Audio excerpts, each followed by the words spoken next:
자, 이산가족 상봉단이 8시 반 조금 넘은 시각에 출발을 했었는데요. 속초를 출발했었는데 지금 현장 화면은 고성 CIQ 출입사무소의 모습입니다. 예. 자, CIQ에 방금 도착하는 차량들의 모습입니다. 예. 오늘 총 버스 14대가 지금 이동을 하고 있습니다. 이산가족 상봉을 위해서 모두 남측 가족 89명과 그리고 동반 가족, 지원 인력 등 360여 명이 이 버스에 나눠 타고 있습니다. 지금 현재 고성 출입사무소에 도착을 하게 되면 우리 쪽의 출경 절차 그리고 북한의 입경 절차를 모두 밟아야 되는 상황인데요. 현재 버스들이 고성 출입사무소에 출입경 검사를 받기 위해서 심사를 받기 위해서 도착하고 있는 모습입니다. 저희가 앞서서 지난 그 이산가족 상봉 때와 달라진 점들을 짚어보고 있습니다만은 오늘 이 출입사무소에서 입국 심사를 할 때도 좀 달라지는 모습이 있지 않습니까? 예전 같으면 다 내려서 버스에서 내려서 심사를 받았었는데요. 예, 제가 이제 방금 말씀드렸지만 북한은 이전만 해도 고령 이산가족 상봉이라도 굉장히 원칙을 고수했거든요. 네. 근데 이제 이번에는 그 고령 이산가족의 편의를 최대한 도와주는 방식으로 진행을 하고 있고요. 그 이제 방금 말씀하신 대로 이산가족이 다 내려서 이렇게 그 출입 심사를 예. 받아야 되는데 예. 이번 같은 경우는 이제 버스 안에서 아마 북측 관련 인원이 아마 들어올 겁니다. 버스에 탑승해서 네. 아마 이 출입 심사를 할 것으로 그렇게 정해져 있습니다. 예. 지금 이제 80세 이상 고령자가 80%가 넘는단 말이죠. 네. 하기 때문에 좀 건강 상황도 조금 우려가 되는데 그것을 고려해서 북측에서 좀 호의를 베풀었다 이렇게 봐야 되겠군요. 예, 그런 측면이 있고요. 지금 이제 우리 정부 입장에서는 이 이산가족 이산가족 상봉 횟수를 늘리기 위해서 굉장히 지금 노력을 하고 있는데 네. 우선 이제 이산가족 선발 그 절차 과정에서 네. 고령자를 우선하는 그런 또 원칙이 있습니다. 예, 왜냐하면 예. 이분들이 이제 사실 날이 얼마 남지 않았기 때문에 최대한 이제 나이가 많으신 분들 위주로 네. 이 선발을 해 왔는데요.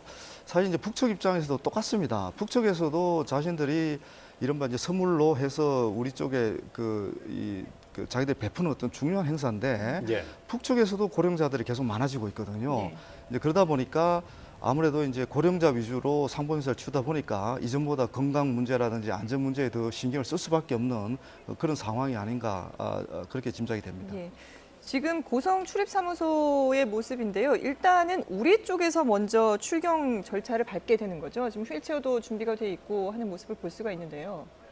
출경을 위해서 어떤 절차들이 진행이 될까요? 사실 이제 출경, 입경 그러지만 이제 우리 이제 외국 갈 때하고 같은 거죠. 네. 출입국 이제 입국 출국할 때 절차, 이제 입국할 때 절차 같은 겁니다. 네네. 그리고 우리가 남북한은 이제 국가 대 국가로서 인정하지 않기 때문에 그냥 경계로만 하기 때문에 입경, 출경 그렇게 부르고 입국, 출국이라고 부르지 않는 네네. 그것과 그 빼놓고는 사실은 그 행정 절차는 거의 야. 유사하다고 볼 수 있습니다. 네. 나갈 때 이제 그 신분 절차라고 본인 확인을 하고 소지품 검사를 하고 들어가서 소지품 검사하고 신분 검사하고 그렇게 여러 가지 주의사항 받게 되는 것 예. 이렇게 해서 이제 들어가는 것 같아서요. 네. 거의 뭐 그런 겁니다. 사실 저기 이제 입경 출경이라고 그러지 사실 우리 외국 나가는 거 같은 절차라고 보시면 되겠습니다. 예.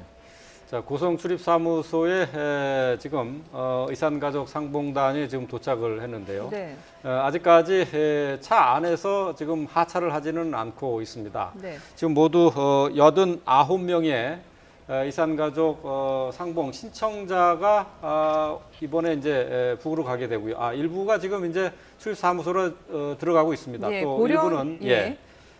휠체어에 의지를 해서 자원봉사자가 도와줘서 출입사무소로 이동하는 모습도 함께 보실 수가 있습니다. 네, 앞서 저희가 80% 넘게 이번 그 이산가족 상봉단 중에 80%가 넘는 분들이 이제 80세 이상이라 그랬는데 3분의 1이 넘는 33분은 90세 이상의 고령입니다. 그렇기 때문에 네. 거동이 불편하실 수 있어서 휠체어를 많이 마련을 해두고 또 자원봉사자들이 휠체어를 직접 밀어주면서 출입사무소로 이동하는 모습을 볼 수가 있습니다. 네. 자, 지금 가방을 들고 가기도 하고요. 네. 소지품들은 일단 다 들고 내려야 되는 건가요? 아까 이제 말씀드렸지만 기본적으로 우리가 외국 나가는 절차와 예. 똑같습니다. 그 짐 검사를 하게 돼 있고요. 예, 예. 사실 짐을 굳이 짐 안을 이렇게 들여다보고 이러지는 않습니다. 네. 안 하지 않는데 그래도 아마 간단하게 그런 관련된 절차를 밟을 것으로 예상이 됩니다. 아, 그렇군요. 일단은 뭐 지금 이산상봉을 준비하시면서 가족들은 북측에 줄 선물들도 따로 이렇게 꾸렸거든요. 이건 또 따로 화물차로 이동을 하게 되는데 일단 공항에서 출입국 절차를 마치는 것 같이 똑같은 절차를 진행한다 이렇게 봐야 되겠군요. 저도 이제 과거에 금강산 관광이 유지되었을 때 여러 차례 이제 그 방문한 적이 있는데요. 네. 사실 그때 이 출입 절차라 그러죠. 출입경 절차가 남북 관계 분위기하고 상당히 또 연관이 있습니다. 그 남북 관계가 경색되어 있을 때는 짐 검사라든지 또 질문을 굉장히 까다롭게 하는 경우가 있었고요. 예. 또 남북 관계 좋으면 또 이런 절차들이 좀 더 간소화되고 네. 또 편의를 최대한 봐주는 그런 모습을 보여줬습니다. 그럼 그렇군요. 이번에는 좀 편의를 많이 봐주는 쪽으로 생각을 해야 될까요? 그렇죠. 그럴 수밖에 없겠죠. 예. 특히 이제 이번에 들어가시는 분들이 대부분 고령 이산가족이라는 점을 특별히 고려할 겁니다. 북측에서도. 예, 예, 예. 그리고 이산가족 상봉 행사가 성공적으로 마무리됐다는 평가를 받아야 되기 때문에 예. 아마 최대한의 성의와 배려를 하지 않을까 이렇게 예상할 수 있을 것 같습니다. 예. 예. 지금 뭐 이산 가족 상봉을 위해서 이동하는 분들의 표정은 상당히 밝습니다. 아무래도 이제 오래 떨어져 있던 그리운 가족들을 만난다는 기대감과 설렘이 아마 같이 교차하는 모습을 볼 수가 있을 것 같은데요. 뭐 고령임에도 불구하고 표정들은 상당히 밝게 가족을 만난다는 기대감으로 지금 가득 차 있는 모습을 저희가 볼 수가 있습니다. 네, 어제 보니까는 고성으로 가실 때 보니까는 새벽에 2시에 뭐까지 잠을 못 주무시고 네네. 출발했다는 어르신 말씀도 계시고 굉장히 설렌 그런 모습이기도 하십니다. 보면 네. 예전에 보면은 그렇게 보고 이 감격에 겨워서 기쁜 시간을 보내지만 그것 때문에 또 신체 건강이 또 이상이 생겨서 그렇게 네. 쇼크를 당하시거나 쓰러지는 경우도 왕왕 계셨는데 이번에는 다들 그냥 기쁜 마음만 가지고 예. 카메라를 보고 손을 흔들어 주기도 하시는데요. 좋겠습니다. 예. 자, 이제 속초에서 지금 금강산 온정각까지는 4시간 정도로 예상을 하고 있거든요. 근데 시간의 상당 부분이 이 출경 사무소에서 소요되지 않습니까? 이번에는 좀 시간이 좀 줄여지고 그러니까 북한 측에 금강산 온정각에 도착할 시간이 좀 앞당겨질 수도 있겠다는 그런 생각이 드네요. 일단 남북한이 실무적으로 그 합의하는 일정이 있을 겁니다. 예. 그래서 12시 반에 아마 온정각에 그 금강산 온정각에 도착하는 것으로 되어 있기 때문에 예.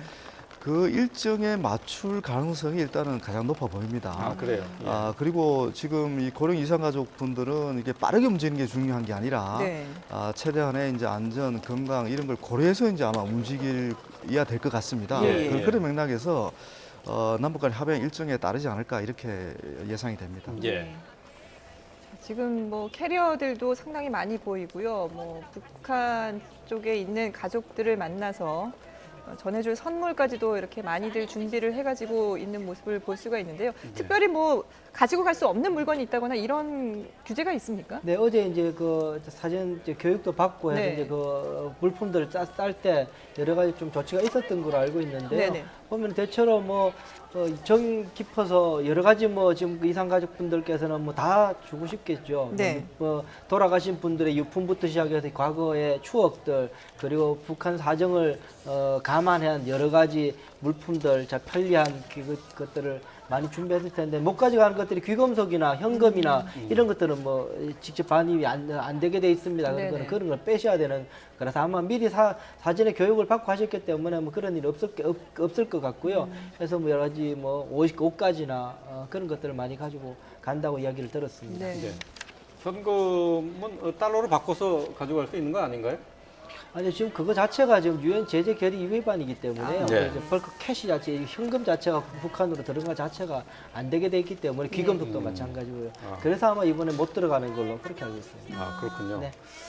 자, 종전에 그 이산 상봉 때는 왜 남측에서 이산 가족들이 좀 현금을 좀 챙겨가지 않았습니까? 달러와 같은 거라든가 아니면은 금가락지도 가지고 간 그런 사례도 있는 것으로 알고 있는데 이번에는 전혀 이제 그런 게 안 되는 건가요? 사실 우리 정부가 그런 부분에 대해서 안내를 하지만 네. 개별 이성가족 입장에서는 정말 65년 이상 만에 만나는 이제 가족들 아닙니까, 그죠? 친지고. 그러다 보면 뭔가 본인이 가장 귀한 것을 주고 예. 싶어 하시더라고요. 그렇죠. 예. 예. 그래서 이제 사실 몰래 가져가는 경우도 있습니다. 몰래 가지고 있는데 이제 그렇지만 저분들이 뭐 정부 방침을 어겨서까지 많은 현금을 주고 이럴 가능성은 매우 낮게 보여지고요. 왜냐하면 지금은 좀 달라져 있겠지만 예전 같은 경우에 많은 현금을 줘도 네. 결국 또 북측 당국에 의해서 또 이렇게 이 검사를 받고 또 빼앗기는 경우가 굉장히 또 많았거든요. 예, 예. 이번에는 또 어떨지 모르겠는데 어떻든 정부 지침은 예. 현금은 가급적 전달하지 않았으면 좋겠다. 기본적으로 이제 생필품 위주로 네. 예, 예. 또 의약품 위주로 전달했으면 좋겠다는 뜻을 분명히 밝힌 것으로 네. 알려지고 있습니다. 네. 그 말씀을 이제 임 교수님 그 말씀 저는 이제 일부러 안 했거든요. 이렇게 아, 개인적으로 예. 개인적으로 네. 뭐 마음인지 상정이라 네. 형편이 좀 편하게 해주고 싶은 게 또 그 가족의 입장이라서 뭐 그런데 굳이 공개적으로 이야기하면은 예. 그러니까 예. 아니 이제 네. 저 부분이 네. 이제 사실 이제 나중에 아마 동서독 사례가 또 언급될 수도 있는데요. 사실 이제 동서독 같은 경우도 이산 가족이 많았죠. 네. 그래서 거의 한 25만 명이 이제 이산 가족 상봉을 했었는데 이분들도 똑같은 그 정부 지침을 전달받았습니다. 가능하면 현금은 주지 마라. 예, 예. 근데 이제 부모 자식 간의 그 정은 법으로도 뗄 수가 없는 겁니다. 제가 볼 때. 근데 이제 그런 부분들이 또 이산가족 상봉을 촉진한 사례들도 있기 때문에 예. 모르겠습니다. 이제 앞으로 이 이산가족 상봉 행사가 일회성에 그치지 않고 예. 예. 좀 정례화되고 또 상시적으로 이루어지는 목표를 우리가 갖고 있다면 언젠가는 이제 우리가 공론화될 과제 중에 하나가 네. 이산가족 상봉을 위해서 필요하다면 이 현금을 지불해서라도 이산가족 상봉은 특히 이제 고령 이산가족들의 마지막 한은 풀어줘야 된다. 예.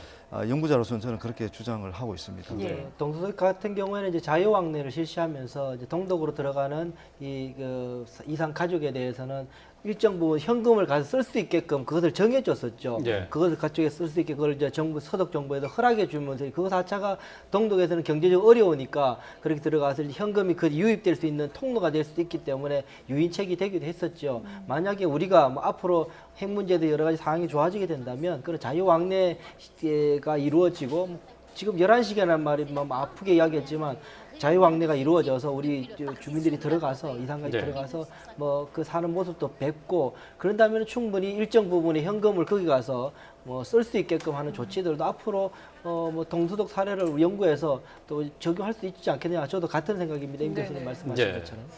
자, 지금 현장 상황은 남북 출입사무소 청사 내부의 지금 모습을 보고 계신데요.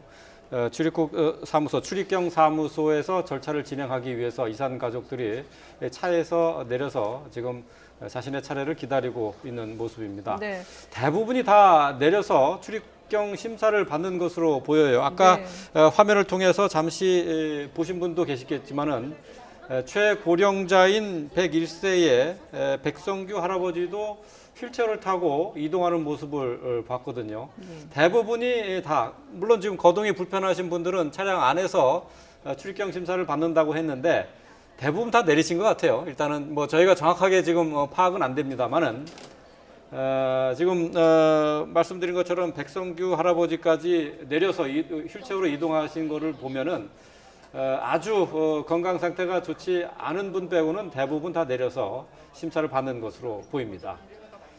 자, 그리고 화면에서 잠시 뭐 모습을 비쳤습니다만은 외국 기자가 지금 현장 상황을 중계를 하는 건지 리포트를 네. 준비하고 있는 건지 모르겠습니다만 지금 이제 살짝 옆으로 여기자의 보이는데요. 모습이 잠깐 보였는데요. 사실 뭐 국내 취재진들의 취재 경쟁도 뭐 열띠게 진행이 되고 있습니다만은 외국에서도 지금 2년 10개월 만에 이산 가족 상봉 행사이기 때문에 상당히 관심을 가지고 지켜보고 있지 않습니까? 그리고 지금 또 남북 문제가 상당히 큰 이슈로 대두되고 있기 때문에 외국 취재진들 역시 상당히 관심을 보이고 직접 현장에서 이산 가족들의 모습을 전해주고 있습니다. 뭐 지구상에 유일하게 남아 있는 광경일 테니까. 네. 네. 그러니까는 뭐 온 지구인들이 그런 인도의 인류애적인 측면에서도 이게 안타깝게 바라보게 할 뿐만 아니라 매우 또 독특하죠. 사실 이상하기도 할 겁니다. 예, 예. 말도 이렇게 서로 통하는 같은 민족이 이게 또 말하지만 11시간밖에 못 네. 만나는